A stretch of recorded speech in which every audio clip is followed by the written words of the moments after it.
Study point पे आपका welcome है। आई होप कि आप लोग बेहतर होंगे और आप लोग की पढ़ाई बहुत अच्छे से चल रही होगी। आज हम बात करने वाले हैं क्लास 10th के बायोलॉजी के जैव प्रक्रम के पार्ट 2 के, यानी पार्ट 1 में इसके पहले एक वीडियो बन चुकी है बेटा, वो पार्ट 1 है। ठीक है, जैव प्रक्रम को हम कई पार्टों में पढ़ेंगे, एक छोटे छोटे पार्ट 1, पार्ट 2, पार्ट 3 करके हम पढ़ेंगे। ठीक है, छोटे छोटे क्लिप के रूप में पढ़ेंगे।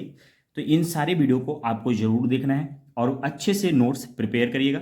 ये ऐसे नोट्स बेटा जो आपको पेपर में बहुत ही अच्छे नंबर दिला सकते हैं। तो इन नोट्स को भी, वीडियो को देखने के साथ साथ नोट्स भी आप जरूर बनाइए। ये बहुत ही सटीक नोट्स हैं। अगर आप बोर्ड के पेपर में 90 प्लस करना चाहते हैं, 90% से ज़्यादा मार्क्स लाना चाहते हैं, तो इन नोट्स को आप जरूर बनाएं। आइए आज शुरुआत करने वाले हैं पार्ट 2 में हम वाष्पोत्सर्जन के, यानी प्रकाश संश्लेषण हमने कर लिया था पिछले वाली वीडियो में। इस वीडियो में हम बेटा वाष्पोत्सर्जन के बारे में बात करेंगे।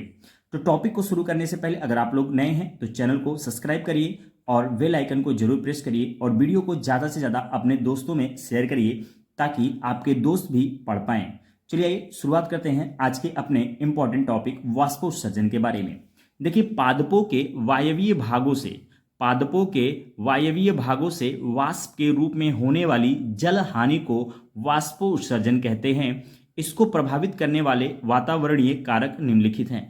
यानी पादपों के जो वायवीय भाग हैं, ठीक है, वहां से जो वाष्प के रूप में होने वाली, यानी प्लांट से जो जल बाहर निकल रहा है, ठीक है, जो पौधे से पानी कहाँ निकल रहा है, बाहर निकल रहा है, उसी को हम क्या कह देते हैं, वाष्पोत्सर्जन कह देते हैं। पानी की क्या हो रही है, लगातार निकलते हैं तो पानी की क्या हो रही है, हानि हो रही है। इसलिए डिफिनीशन में लिखेंगे कि पादपों के वायवीय भागों से वाष्प के रूप में होने वाली जल हानि को वाष्पोत्सर्जन कहते हैं। इसको प्रभावित करने वाले वातावरणीय कारक निम्नलिखित हैं। यानी वाष्पोत्सर्जन को कौन कौन इफेक्ट कर सकता है, इसके बारे में हम डिस्कस करेंगे। बेटा आपके पेपर में ये 2 से 3 नंबर के प्रश्न पूछ लिए जाते हैं, इसलिए आप जरूर इनको तैयार करिए। आइए देखते हैं कौन कौन से कारक बेटा जो इनको प्रभावित करते हैं। पहला कारक बेटा है वायुमंडलीय आर्द्रता, यानी वायुमंडल में कितनी आर्द्रता है, सॉरी ये जो होगा बेटा ये आर्द्रता है, ये क्या है, आर्द्रता है। ठीक है, वायुमंडलीय आर्द्रता कैसी होती है, नमी कैसी है, उसके बारे में ये डिस्कस कर रहे हैं। अगला जो पॉइंट है बेटा वायु की गति, यानी कितनी तेज हवा चल रही है, उसके बारे में ये, यानी ये वायु की गति भी जो होगी वाष्पोत्सर्जन को क्या कर सकती है, प्रभावित कर सकती है।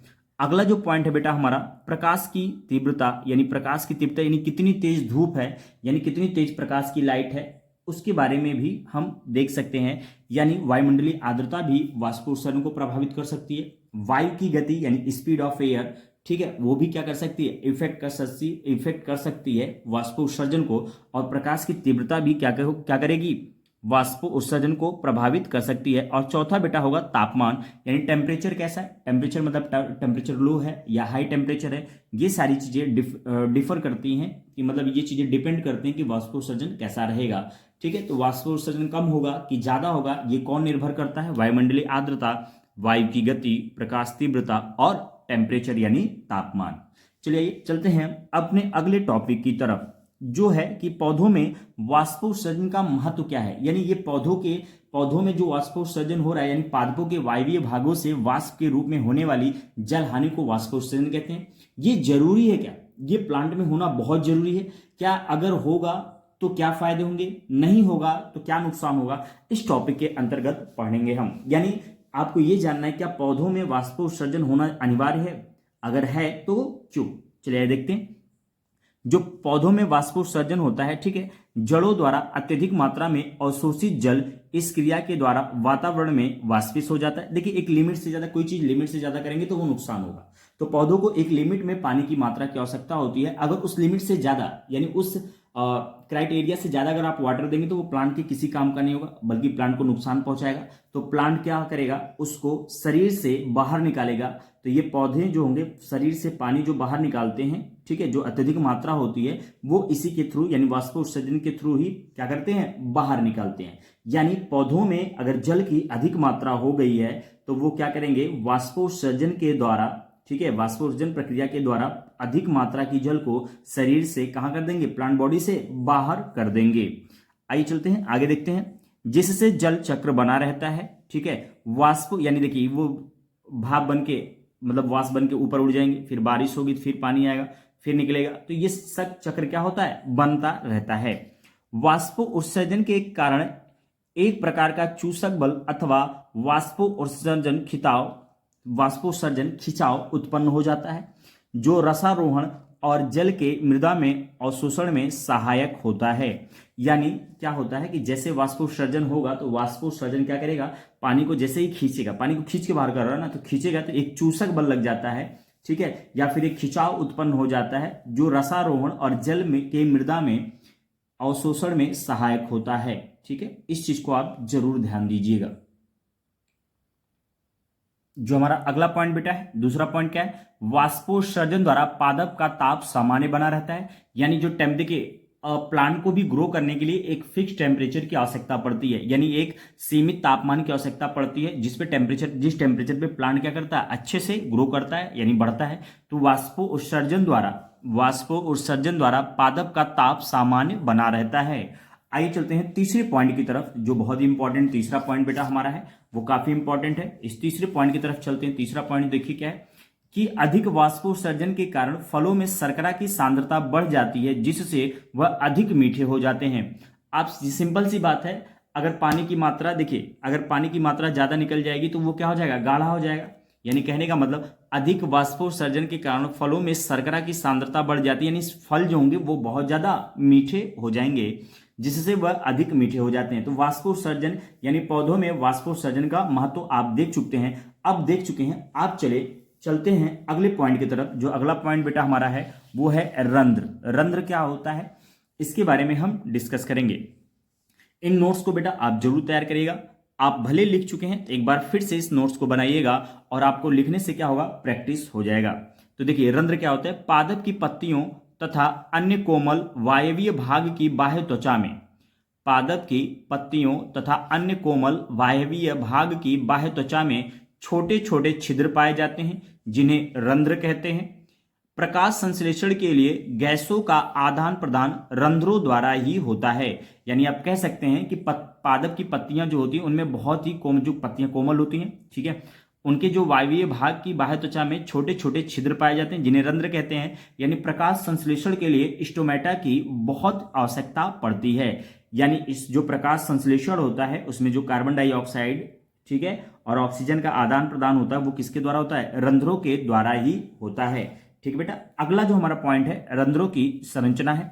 ठीक है, रंध्रों की संरचना है, इसके बारे में डिस्कस करना है। तो देखिए रंध्र पत्तियों की त्वचा पर पाए जाते हैं। पहली बात, रंध्र कहाँ पाए जाएंगे, रंध्र पत्तियों की त्वचा पर पाए जाते हैं। प्रत्येक रंध्र में अर्धचंद्राकार सेम के बीच के आकार की द्वार कोशिकाएं तथा मध्य में रंध्रीय गुहा पाई जाती है। द्वार कोशिकाओं की बाहरी भित्ति पतली तथा आंतरिक भित्ति मोटी होती है। ठीक है, आप देखिए रंध्रों की जो संरचना है बेटा, उसमें आप देख रहे हैं कि रंध्र पत्तियों की त्वचा पर पाए जाते हैं। प्रत्येक रंध्र में अर्धचंद्राकार सेम के बीच के आकार की द्वार कोशिकाएं तथा मध्य में रंध्रीय गुहा पाई जाती है। द्वार कोशिकाओं की बाहरी भित्ति पतली तथा आंतरिक भित्ति मोटी होती है, जिसमें हरित लवक उपस्थित होते हैं, यानी हरित लवक पाए जाते हैं। ठीक है, और अगला पॉइंट देखिए रंध्रों की संरचना में, रंध्रों की संरचना देखिए, रंध्रों की संरचना के बारे में एक अगला पॉइंट बहुत इंपॉर्टेंट, इस पे प्रश्न पूछा जाता है कि रंध्रों के खुलने तथा बंद होने में पोटेशियम आयन की आवश्यकता होती है। तो आपसे बेटा क्वेश्चन पूछा जाता है कि जो रंध्रों की संरचना या रंध्र होता है वो उसमें किस आयन के द्वारा खुलता है या बंद होता है। तो रंध्रों के खुलने तथा बंद होने में पोटेशियम यानी K+ की आवश्यकता होती है। अगर आप इसका स्ट्रक्चर देखें तो आपने देखा है कि सेम के बीच के आकार की होती है। आप देखिए इस तरह से ये स्ट्रक्चर होता है। ठीक है, ये क्या होता है, ये रंध्र होता है। ठीक है, ये क्या होता है, रंध्र होता है। एक छोटा बड़ा बन गया, ठीक है, कोई बात नहीं, आप बना लेंगे, डायग्राम है। ये देखिए बीच में क्या होती है, द्वार कोशिकाएं होती हैं, तो इनको हम क्या कहते हैं, रंध्र द्वार कह सकते हैं। तो ये रंध्रों की बहुत ही सिंपल संरचना होती है। अर्धचंद्राकार, देखिए दोनों क्या है, अर्धचंद्राकार है। तो इसलिए बच्चों आप इन टॉपिक को अच्छे से पढ़िए। ठीक है, ये बोर्ड के पेपर में पूछे जाते हैं। ठीक है, आज हमने देखा वाष्पोत्सर्जन, देखा वाष्पोत्सर्जन को प्रभावित करने वाले कारक देखें। ठीक है, वाष्पोत्सर्जन को प्रभावित करने वाले कारक देखें, और साथ ही साथ देखा कि रंध्र क्या होते हैं, रंध्र की संरचना क्या होती है, और रंध्र के खुलने और बंद होने में किसकी आवश्यकता होती है। तो बेटा पार्ट 1 में फिलहाल इतना ही। अगले भी नेक्स्ट वीडियो में मिलते हैं पार्ट 3 में इसके आगे के टॉपिक को लेके। आप पूरी वीडियो को देखिएगा, एक एक करके वीडियो पूरे कंप्लीट देखिएगा। आपको यहाँ पे बायोलॉजी, केमिस्ट्री, फिजिक्स यानी क्लास 10th के साइंस के संपूर्ण चैप्टर का नोट्स मिलेगा। अगर आपके पास नोट्स नहीं है तो आप यहाँ से नोट्स बना सकते हैं, लिख सकते हैं, पढ़ सकते हैं, और मैं चीज़ों को बहुत अच्छे से एक्सप्लेन करता हूँ, आप जानते हैं। और आपको पढ़ने, देखिए जब नोट्स बनाएंगे तो पढ़ने में आपको अच्छा महसूस होगा। और देखिए जब आप अच्छे से नोट्स बनाएंगे, चीज़ों को अच्छे से समझेंगे, तो आपका पेपर भी बहुत अच्छा जाएगा। धन्यवाद बच्चों, मिलते हैं अगली वीडियो में। शेयर करना ना भूलें और वीडियो को सब्सक्राइब करें और ज़्यादा से ज़्यादा लोगों के बीच फॉरवर्ड करें। चलिए, धन्यवाद।